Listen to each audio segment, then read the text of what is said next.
अरे मालकिन, बहुत खांसी आ रही है आपको। अरे रामू, बहुत तेज खांसी आ रही है। मैं आपका इलाज कर दूं क्या? क्या रे? मालकिन, हाँ? फर्श में कांच है तो भागोगी कैसे?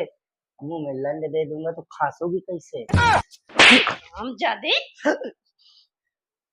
क्या करूं रे तेरा? मैं मुझे खांसी आ रही, तुझे मजाक सोच रहा है? देखो, बंद हो गई ना खांसी। अब एक बार ले भी लो तो परमानेंट इलाज सही हो जाएगा। निकल घर से, जाके मेरे लिए गर्म करके पानी ला। जा रहा हूँ। हम ज्यादा